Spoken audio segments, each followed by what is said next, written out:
Hello, I'm Tim Harris. This is Julie Harris, and this is Real Estate Coaching Radio. That's right. So make sure that you hit the subscribe button so you won't miss any future episodes. Thanks again for popping by. Hit that like button, and don't forget to leave your comments and questions so we can get right back with you. We will. Thank you for continuing to make our podcast, Real Estate Coaching Radio, the #1 listened to podcast for real estate professionals in at least the United States. And let us know what you think about this video. Leave your comments below. Thank you. Hey, welcome back, everyone. Have you ever had the question or the thought of like something along the lines of, what are the things I wish I would have known when I was, say, for example, 15, or, adjust accordingly on up the age spectrum? Or maybe you're 50 and you're saying, I wish I would have known these things when I was 25 type of thing. I mean, people write articles occasionally about using that as, I think, a conversation structure. And it's fascinating. It's always fascinated me how much overlapping advice there is out there. What I look for are when you hear someone like Warren Buffett Sure. or Charlie Munger or Elon Musk. And when they're answering that type of question, that's where things I think get really fascinating. Mm-hmm. So what we're going to be doing today is we're going to be sharing with you the 10 biggest regrets that agents have in the real estate business. I changed the name there, so don't worry about that. So what are the things that, for example, I would say moderately to very successful agents, what they regret the most or what they wish they would have done differently had they do it all over again, and maybe they just got their real estate licenses. This will benefit you in two ways. Number one, obviously, is if you're a new agent, just avoid all these things. Yeah, there you go. And number two, if you're an up-and-coming agent, which is the vast majority of you that listen to us every day, maybe you make note of these things so that you can avoid these things. Or maybe you're stuck making one of these mistakes, and this gives you the opportunity to hit hard reset and understand the longer-term ramifications of staying on that path. And, it's an opportunity for you to be introspective and do a little course correction if necessary. Now, as always, the notes for today's podcast are below in the notes section, or in the just scroll down if you're on iTunes or if you're on Spotify or if you're on YouTube and look for the show description. I cut and paste, or rather our assistant cuts and pastes and puts into every single media form out there, and all of our notes. So you guys have exactly what we have. And you'll see that Julie and I usually embellish quite a bit on our individual points. But you can use these notes for yourself. You could use these notes for your team, your brokerage, or whatever it is. But we are hoping that you use this information to not just better yourself, but then to help other people really make the most of what this real estate market is, which in our opinion is going to be one of the greatest times to be in real estate, especially over the next 10 years. And we're going to explain more as we go through these 10 points. And also, while you're there reading the notes, do remember that you can join Premier Coaching right now 100% for free. The link is right there. A lot of you already have. We have 150 to 200 of you that join every single month. Well, guess what? There's tens of thousands of you that listen. So there's still a lot of room for a lot of you to still join Premier Coaching. Mm-hmm. And the best part is it's free, and you do have instant access to a daily semi-private coaching call with one of our Harris certified coaches. So go ahead and do that when you're reading the show notes. Click and just join Premier Coaching. You literally have nothing to lose, no risk whatsoever, because it is completely free, including the daily semi-private coaching call for the first 30 days. So go ahead and take advantage of that. Julie, let's roll into point number one. Point number one, we're talking about regrets for you to avoid, whether you're new, upcoming, or grizzled veteran that maybe falls into this now and then when you get tired or busy. So point number one, a regret being busy versus being productive. Knowing what leads you to your actual profit versus practicing what we as coaches call work theater.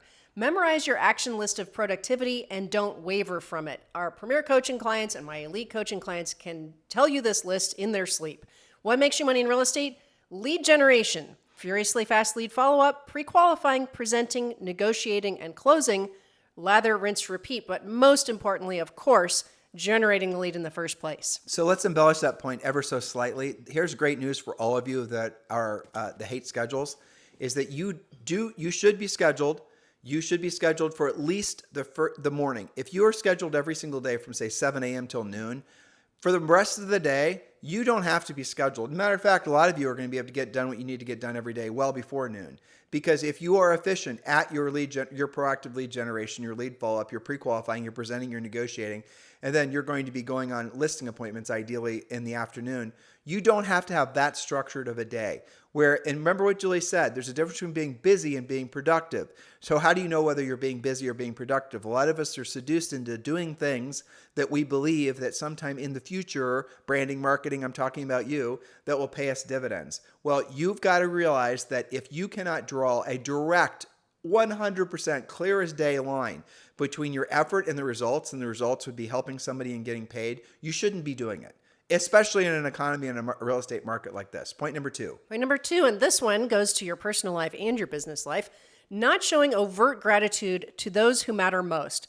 Someone once wrote about a gentleman they encountered at a graveyard who was placing flowers on his deceased wife's grave. He said, "Every day since she passed away, I've come here to bring her these flowers. I should have done that long ago. She would have really loved that. So don't wait until it's too late." Boy, Julie, you really brought this conversation down. Well, don't wait till it's too late, right? Well, but just again, let's keep it practical. And this makes you feel good. That's sort of, an interesting little side stream benefit. A lot of us go throughout life thinking that we would appreciate more gratitude. We'd appreciate more hugs. We'd appreciate more shows of appreciation. We'd appreciate, our loved ones, especially and our friends, appreciating us more. Well, here's how it works. If you want more of something, you have to give it away first. I know that's kind of crazy, but it's true. So if you want more appreciation, start showing appreciation of the people you love. How can you do it? Even making it even more practical. Every day comes down to, and we're going to talk about this in a second, 3 to 5 minimum standards. And this goes with your schedule too. Things that you should be doing every single day.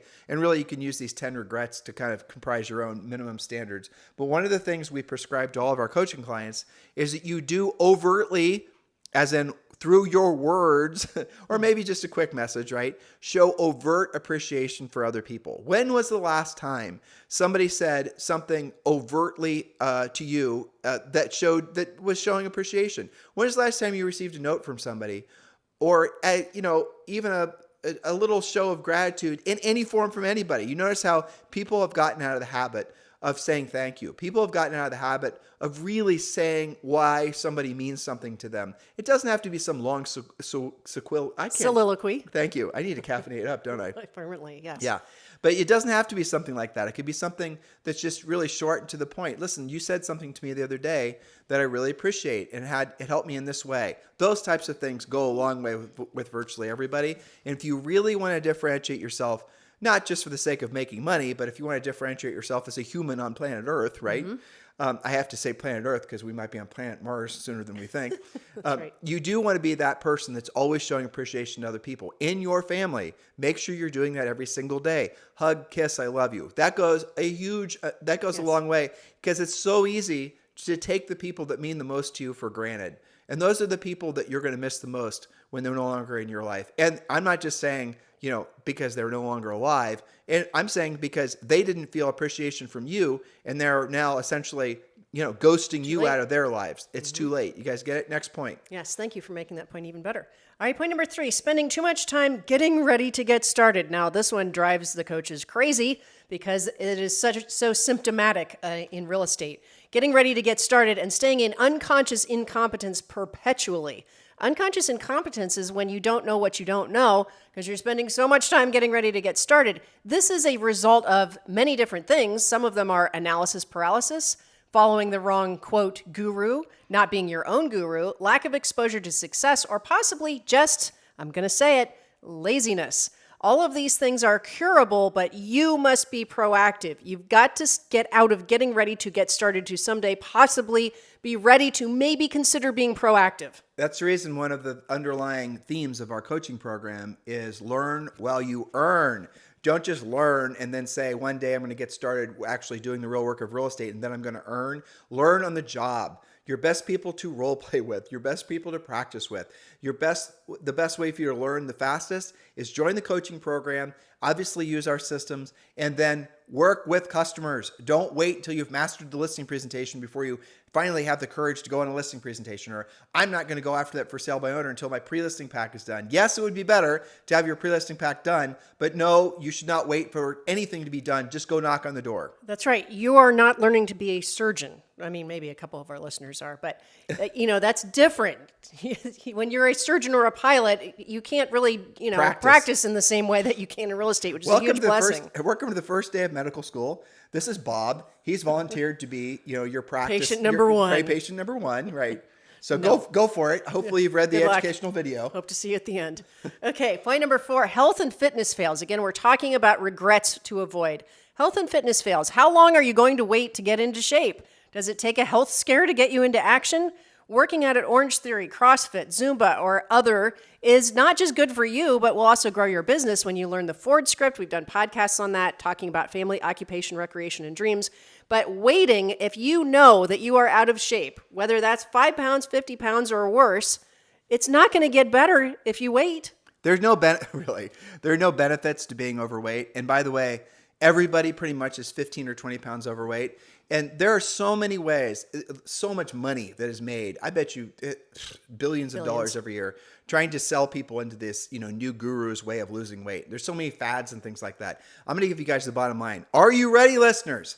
This is radical. I can feel it coming. Well, I mean, it's the truth, right? Yeah. So number one, there is, starting in January, there was a FDA approved something called semaglutide, and it comes in many brand names. But we have had more coaching clients and friends who have started taking semaglutide. Ozempic, I think is what the brand name is. Yep. There's several of them. And they have lost sometimes 15 to 20% of their body weight. In other words, they've lost 15 to 20% body weight, which was body fat. In a healthy way. This is not Right. some radical, strange thing. Right. And I'll tell you guys this too. Julie and I started taking it about 4 months ago. And neither one of us, or at least we didn't think we had really any body fat. Well, Julie's lost probably about 10 pounds and I've lost probably about 15 pounds. And we've never, frankly, looked better or felt better. And the side benefits of semaglutide, now you guys are thinking, Tim shouldn't be talking about this. He's a real estate coach. Well, you're right. Do your own homework, okay? But the side benefits of taking semaglutide, which is a peptide, the list is long. Of all the other body, Julie and I have a friend in Puerto Rico who has been on statins and trying to lower his cholesterol and the rest of it. And statins have some, harmful side effects. Again, I'm not a doctor here. You guys can do your own homework on this. And if your doctors that got you on statin, take your statin. Okay, so don't confuse what we're saying with medical advice because it's not. But he has taken himself off the statins, and this is an actual experiment that he had. This is him telling me the story. He said he used to go to, actually I heard this from two different men, actually, now I'm thinking about it. So the first guy's name is Joe, right? So Joe had high blood pressure, and he was also overweight. Not really, we knew him from the gym, so he wasn't like obesely overweight, but he was overweight. So as a result of that, he was starting to develop cardiovascular problems. He's roughly our age. And so the doctors put him on statins, and you guys maybe do or don't know what statins do. And he was taking them. Now, the side effects that he was worried about is as you age, well, first of all, there's just side effects from statins. Again, do your own homework. He then, same doctor said, there's this new thing. It's semaglutide. Here's the brand name. You can take it. He started taking it, and he lost probably 40 pounds. I'm not even making it up.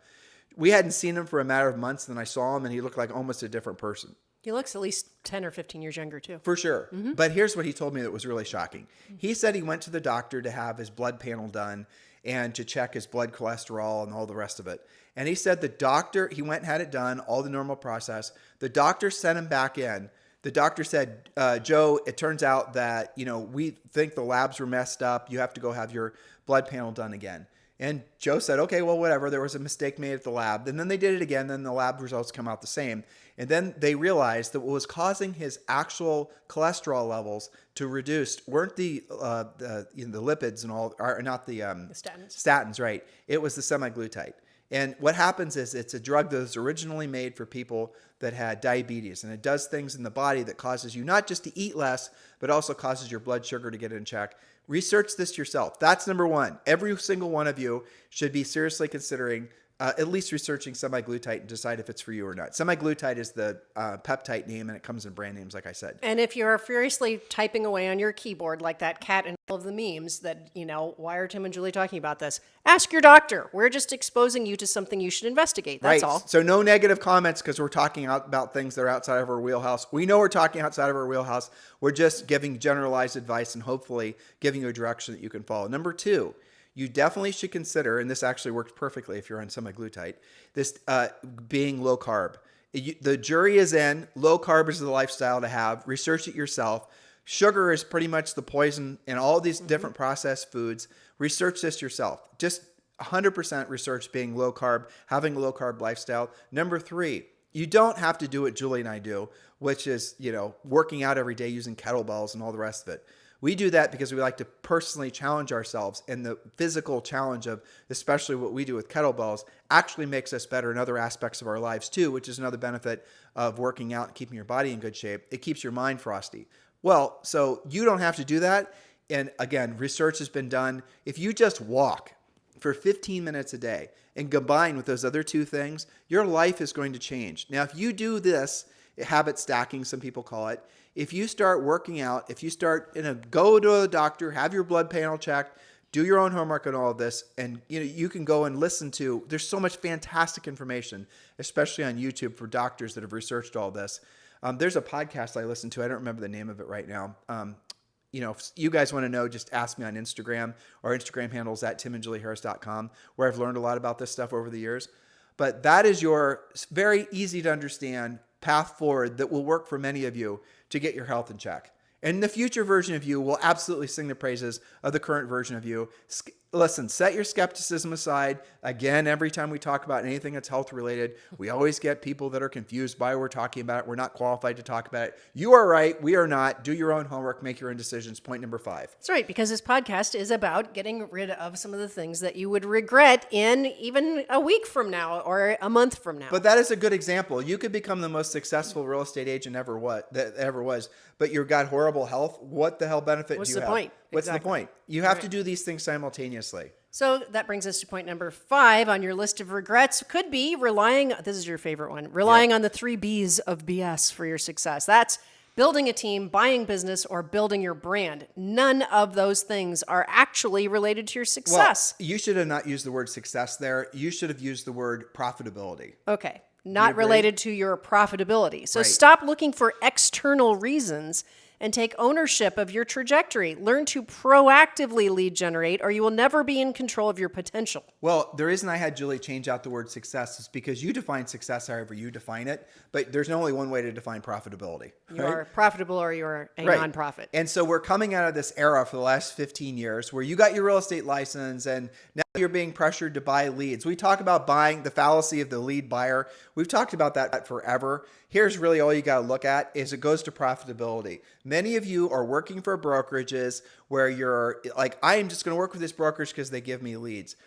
You're paying for leads. They're not giving you anything. You're buying leads, not just with your money, but with your time. And there are lots of examples out there. You can work with, a number of brokerages and you can buy leads for, let's say it's a $10,000 commission that you earn from working with a buyer. Well, guess what? After all the splits, after the referral fees, after all the this and the other things, you're working for what probably amounts to about 20% of that 10 grand. Maybe you're making $2,500 before your personal expenses and before taxes. And the only reason you're doing that is because you don't know how to proactively lead generate yourself. If you realize the fact that proactive lead generation is not that difficult, is a skill you can learn, is not something you have to, invest in financially because you now know how to do things. You now know how to get things done. You don't need to ever succumb to buying leads because buying leads is one of the best ways to destroy your profitability.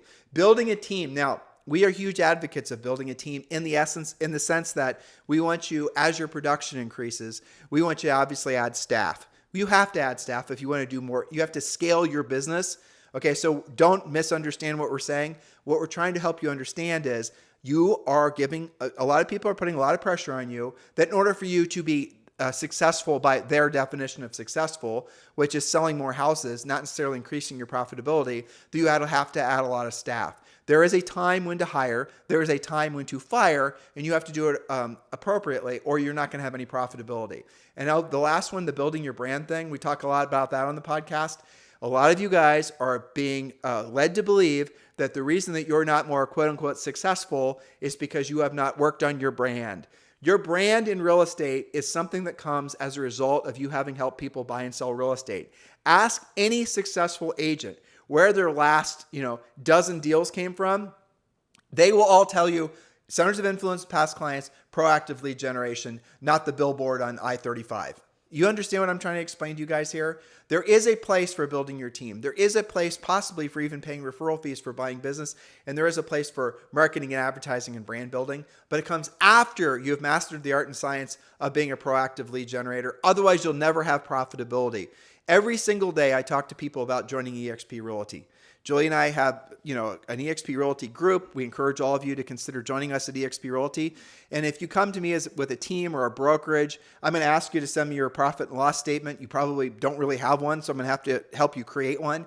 And what you're quickly going to realize when I do that is you're making far less net profit than you think. I see that happening every single time. Where's your money going? Usually to overpaying your broker, frankly. And the second thing I always see is too much money spent on things that you're not holding accountable. Marketing, advertising, buying business are the two biggest ones. Or frankly, you build a team and the people on your team are who you think are doing something, or you're paying people to do maybe a function of servicing transactions. You don't need those people. You're overpaying for staff that has become redundant and you just don't know it. And you need someone from the outside to kind of shine light on the fact that it's a good opportunity for you to right size your approach to your real estate business and build around profit.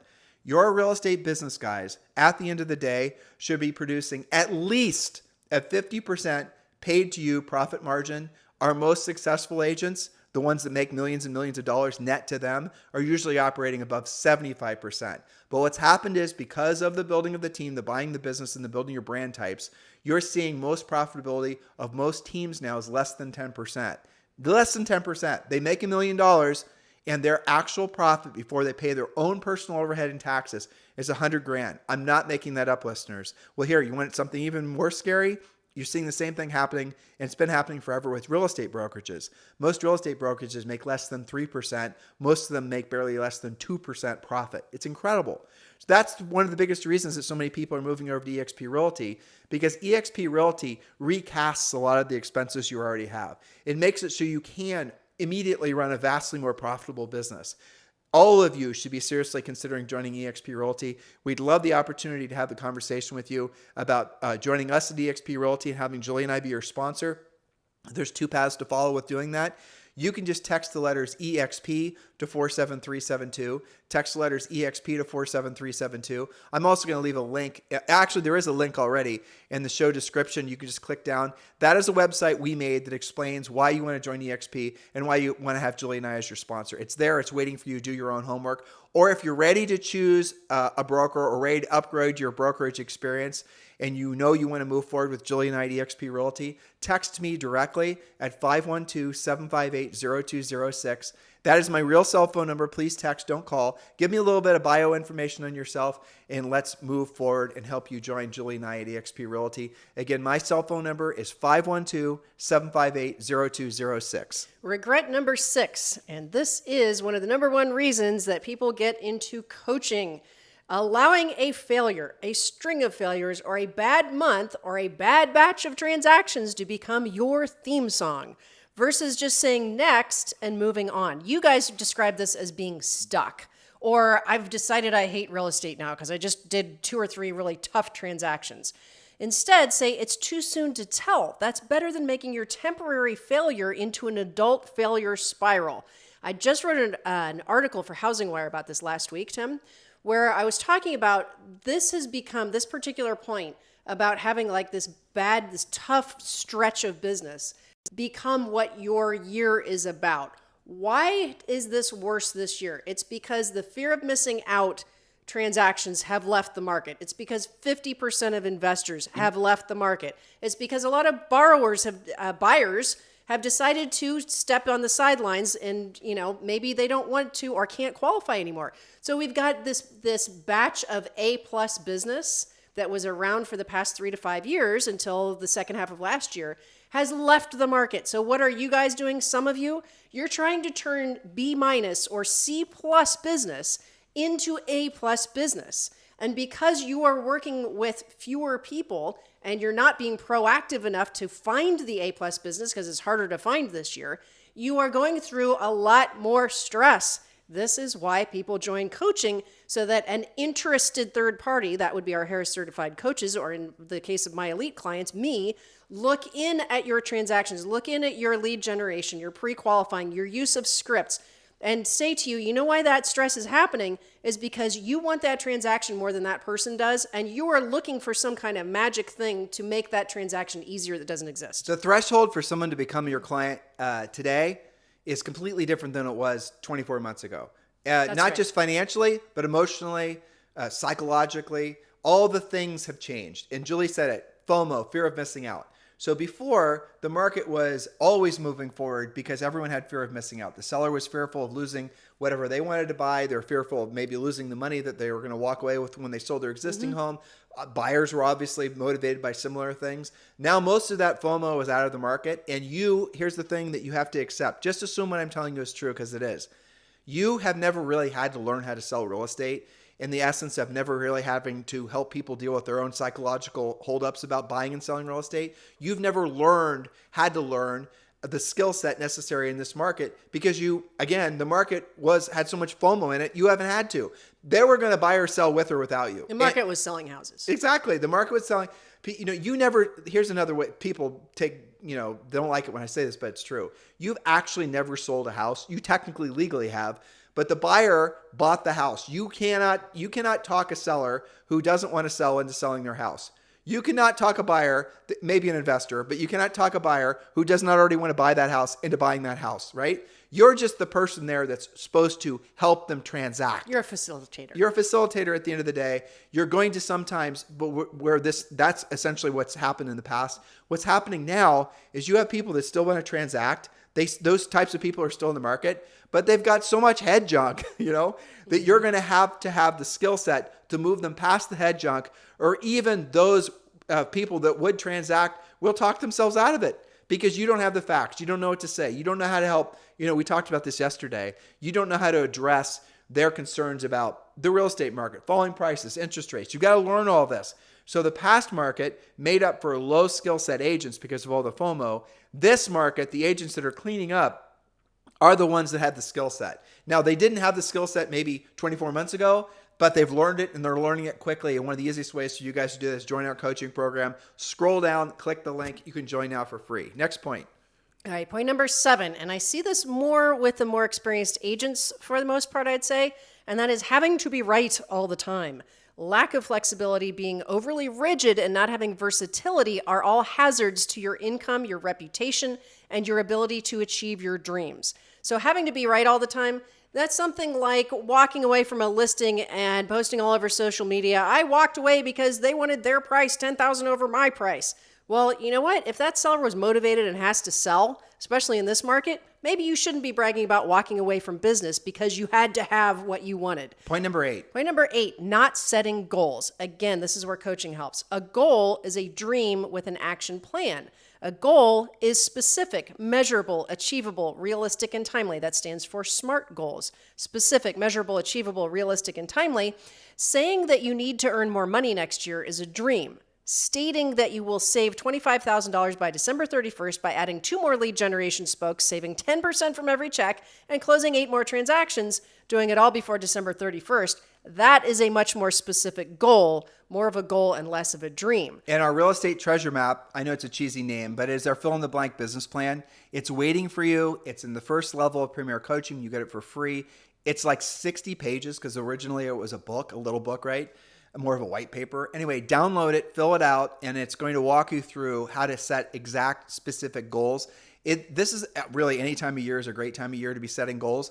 I'll caution you against setting goals that are more than maybe 6 or 12 months out because things are changing so quick. But really the reason you don't want to set goals for much more than 6 or 12 months right now is because if you're involved in coaching, your skill set is going to increase as your mindset tunes into the fact that opportunity is everywhere because of this market. So you're going to most likely set goals that are too small because you're going to improve fast. And so maybe today you're saying, well, I want to sell another 20 houses this year or 10 houses or whatever your number is. Well, you're joining coaching. You're now knowing how to say, for example, list expireds. You all of a sudden over the next, say, 90 days, you list 15 expireds. Well, you just eviscerated your goals. You need to reset them constantly. So there's always something pulling you forward. And don't be afraid to use materialistic things as motivators for yourself when it comes to goals. Don't be afraid to say, I want a new house or I want to buy a purse. I mean, Julie used purses for years. Don't be afraid to say, I want to spoil my family and take them to Disney World or whatever. Use things that are going to truly motivate you. And it's okay. I mean, at the end of the day, guys, We're spiritual beings and physical manifestations, and so we need stuff. So if it takes using stuff to motivate you, use it. And that's all something you'll learn about when you're going and filling out your real estate treasure map. The easiest way to get that is join Premier Coaching. Scroll down, click the link, join Premier Coaching. It costs you a total of nothing. Next point, Julie. Next point or next regret is number 9, playing the long game versus focusing on shorter, more attainable goals. You just talked about this with regards to goal setting on a shorter term basis. You don't have to know all the steps, just the first one. Do that, then do the next step. The steps you take as you're achieving are often very different than how you thought it would go when you were procrastinating, getting ready to get started, and maybe having fear of the unknown. So just take that first step. And that goes back to so for example, you want to lose weight in the next 6 months. You want to get in shape. Maybe you even want to drill down and get your blood cholesterol, whatever it is, right? You're going to focus in on what you're going to focus in. Maybe you want to make it so that you can run a mile in a certain amount of time, or you want just pick something. We gave you kind of the framework, you can join Orange Theory, you do some of the other things we suggested. All of those things will come into your life faster than you can possibly imagine. So don't worry about what comes after that. Set a goal for 6 months from now. You're going to lose your 15 pounds. You're going to do these other things. You're going to have gone to Orange Theory or whatever it is, this many times on these particular days. What you'll see is that in the process of actually physically doing those activities and seeing yourself physically, mentally, and emotionally changing, other aspects of your life will change exponentially. You'll get more efficient at work. You're going to have better relationships. You're going to be more confident. All these types of things. You're going to start attracting people to you that notice that you're improving your life. Family members, friends, they're going to say, Bob, you look amazing. You've lost weight. You're doing all these other things. Your whole life will start to change. Same thing happens when you're focusing on your business and you're focusing on increasing your number of listings and all the other things we coach you guys to do. Open your mind to the fact that the best way to keep your mindset positive is always move forward. Don't think about the past. Always move forward. Enzo Ferrari was once asked, "What's your favorite Ferrari?" And his answer, which I love, is the next one. There you go. Okay, regret number 10, our final regret. Number 10, doing this all by yourself, guessing your way through and winging it. Get help. Why try to reinvent the wheel? Do what is proven to work and then repeat it. This is not a business to try things out or to see what happens. That's too costly in terms of both time and money. So get a coach, be coachable, do it today, become a Premier Coaching member so that you don't have to do all of this alone. It's not just about the coaches, it's about all of your colleagues that are on those daily calls that are supporting you, that are showing their success, that are setting the example, like-minded, positive, motivational, join Premier Coaching. That's really what it comes down to. So you don't have to feel like you're out in the real estate wilds trying to figure this thing out. Well, what's that old Chinese proverb, Julie? I mean, obviously it's old because it's a Chinese proverb, right? What's the new Chinese proverb, right? I don't know. A smart man learns from his mistakes. A brilliant man learns from the mistakes of others. That's right. That's in essence, it is truly interesting to me, the number of people that get into real estate and they don't know that they're not business minded. They see real estate as their opportunity to express themselves. It's some sort of like psychological release valve. They're in it to, they're seduced by the marketing, the branding. They've watched too much, HGTV or whatever, and they think it's about prancing around in high-end designer clothes and opening doors in all the world. Sure. They believe all of that. They don't actually realize what this business is about. What any business is about is being of service to other people. They don't realize that the best way to be of service to other people is to earn the right to be of service to other people from the skill set you have to offer. You might look like a fashion model, but if you actually don't know how to solve people's problems, if you don't know how to move them past their psychological issues about transacting in this market, well, guess what? You're not going to make any money. You're not going to be of service to other people. So if you're wondering what your next natural step is going to be, obviously, it's to follow a proven path. Don't get into this business or any business. Pretend that you are bought a franchise. And this isn't a franchise, but Premier Coaching is the franchise model. Plug into Premier Coaching, do what the Premier coaches have asked you to do, follow the system, follow the program, do exactly what we ask you to do, how we ask you to do it, and you will soon discover that you don't have to recreate anything. You don't have to figure something out or work on your brand or do all this other sort of mystical stuff where there's no end game and there's no way of holding any of it accountable, because you're not going to need to, nor are you going to want to, because all of a sudden what you've always wanted from your life, but also from working for yourself, is going to start to show up in your life. You're going to start getting the gratitude from the people that you're helping. You're going to see yourself becoming more successful. You follow our coaching program, you're probably going to lose weight. You're going to make contact and friends with people that are, you might find now to be aspirational, but soon they're going to be your friends and your peers. That is what it's all about. So move forward now. Join Premier Coaching if you haven't done so already. And guys, this market, in our opinion, is going to declare new kings and queens in every real estate market. Julie and I have been doing this for over 2 decades. And every single time there's been a significant change in the real estate market, the agents that were the leaders in those particular markets were rarely the leaders after the market sort of returned back to some level of normalcy. That's what we're experiencing now. So if you wanted to get into the high-end real estate market, now is a great time. If you wanted to move to some other, market that's maybe on the water someplace because you've always wanted to live there and had this fantasy about it, maybe now is the best time for you to do that. If you ever wanted to, frankly, get into real estate, now is a great time to do it. Don't believe the naysayers. The greatest fortunes of men and women are always made during the greatest times of change, and we're experiencing one of those greatest times of change now. So focus in, drill down, and really make the most of what this market has to offer. Seriously consider becoming a Premier Coaching client if you've not done so. In the meantime, guys, thank you for keeping this #1 listen to daily podcast for real estate professionals in at least the United States. We'll talk with you on the show tomorrow. Hello, thank you for having watched this video. Please remember to subscribe to our YouTube channel. That's right. And don't forget to hit that like button, leave your comments and questions below, and we will get right back with you. Thank you for watching this video. And remember to watch the next one. You're going to love that one.